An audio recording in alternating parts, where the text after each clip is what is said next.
congratulations are in order. How are you feeling? What an honour. Yeah, obviously, I guess a very proud moment for myself to be able to, I guess, win Players Player, and the Aurelio Vidmar Medal was, like I said, a really proud moment. But to have that recognition from, the peers and from everyone who voted is, really special to me. Will you have an inkling that it was going to be your third medal? Yeah, look, I know I'd had a very good season, but I think this year, as a group, we've had a very good year as well. It's been our best finish since the grand final winning year. So there were definitely other players that are deserving of it as well and deserve the credit. So, I'm very grateful to the group and the fact that we've had such a good year as a team, because it helps me be able to lift and reach another level as well. Do you think this is your best individual season that you've put together for Adelaide United?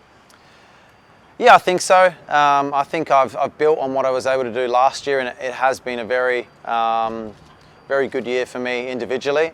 But like I always say, I want the team success, and when the team success is there, all the individuals flourish within the team. So hopefully we can have a really good push in this final series.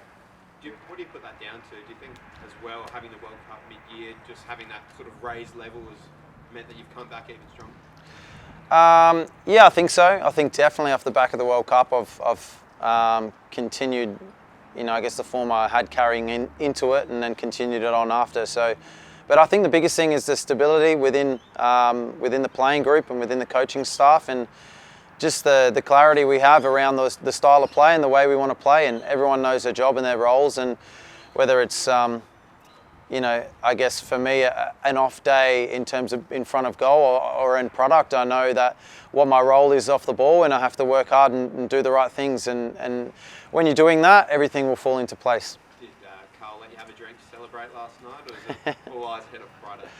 No, definitely. There's all eyes ahead of Friday. So nothing more than the one glass of wine to, I guess, enjoy the night.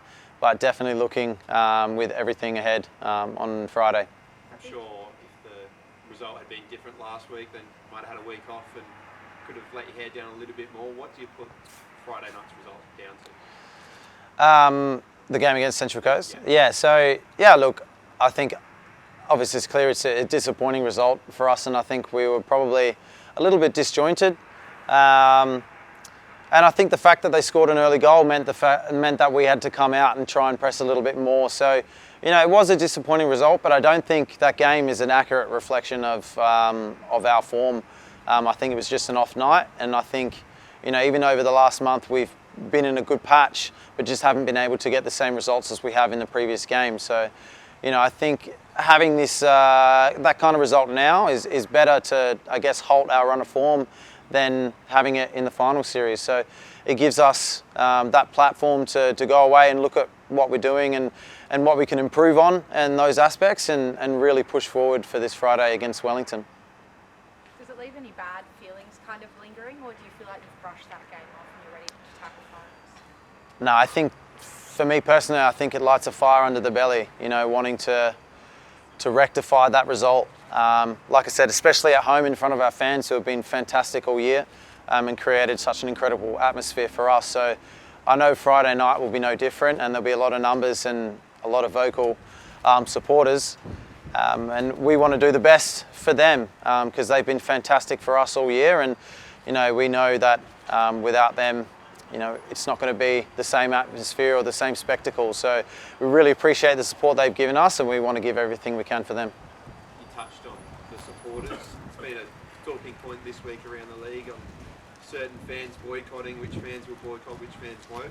How do you see that as a player, that the fact that there may be fans staying at home, whether it's not this week or whether you get to a grand final, that fans won't travel? Yeah, look, I think that's up for the fans and the supporter groups to decide for themselves. Obviously, from the decision, they feel hurt and unheard and undervalued. So, fans are going to make their decision on what they want to do.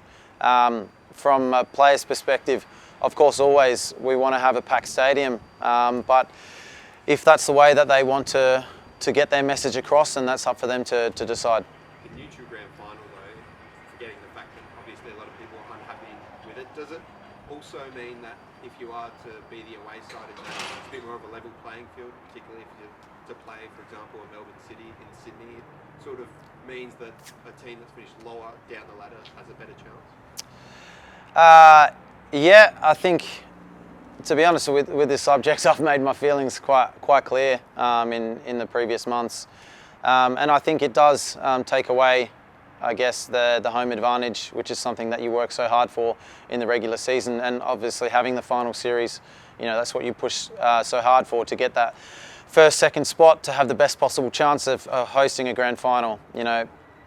Unfortunately, it is what it is for the time being in this year, and we just have to focus on Friday night in Wellington and putting ourselves in the best position that we can. I think we've had a tremendous season, and regardless of where the grand final is being held, I really back us to have a really good chance of winning it this year.